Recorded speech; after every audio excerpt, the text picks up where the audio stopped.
आप देख रहे हैं मिड कैप मंत्र। और दूरसंचार विभाग ने टेलीकॉम कंपनियों को एक सर्किल से दूसरे सर्किल में टेलीकॉम उपकरण बिना किसी मंजूरी के भेजने को हरी झंडी दे दी है।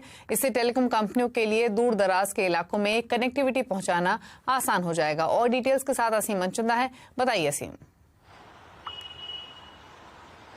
दीपाली, अभी टेलीकॉम कंपनियां किसी भी सर्किल में ट्रायल करती हैं या फिर वहां पर उपकरण लगाती हैं और उसके बाद किसी कारण से उनको उपकरण वहां से शिफ्ट करना है, किसी दूसरे सर्किल में लेके जाना है, तो उसको सरकार से मंजूरी लेनी पड़ती थी, उनको टर्म सेल से मंजूरी लेनी पड़ती थी, दोबारा से उस इक्विपमेंट का सर्टिफिकेशन कराना पड़ता था, जिस पूरी प्रक्रिया में 6 महीने से 1 साल का वक्त लगता था। लेकिन ईज ऑफ डूइंग बिजनेस के तहत सरकार ने सारी मंजूरियों को हटा दिया है।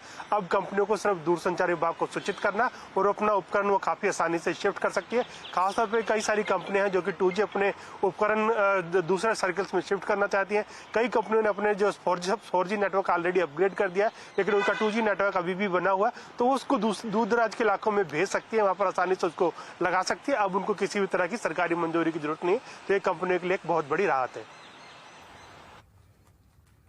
शुक्रिया असीम आपका डिटेल्स बताने के लिए। फटाफट से आगे बढ़ेंगे। क्लैरिडन नंबर 1 का एक अपडेट लेकर आते हैं। एलकेपी सिक्योरिटीज के रूपक डे कैटलिस्ट वेल्थ के प्रशांत सावंत और 5paisa.com के रुचि जैन के बीच मुकाबला चल रहा है। लेकर आते हैं पहले पोर्टफोलियो की अपडेट। रूपक डे ने स्पार्क को ऐड किया है। खरीदारी की सलाह 275 के टारगेट के लिए 220 स्टॉप लॉस रिकमेंड कर रहे हैं, तो 228 का स्टॉप लॉस, 275 का टारगेट। प्रशांत सावंत ने ऐड किया है जनता फार्मा 1700 के लक्ष्य के लिए खरीदारी की सलाह है, 1400 रुपए का स्टॉप लॉस रखना है।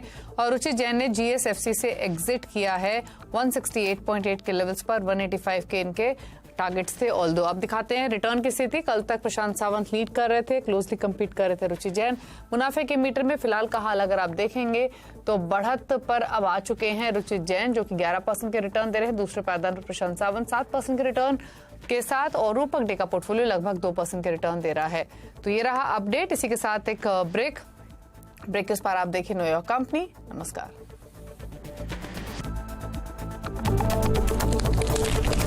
Thank you.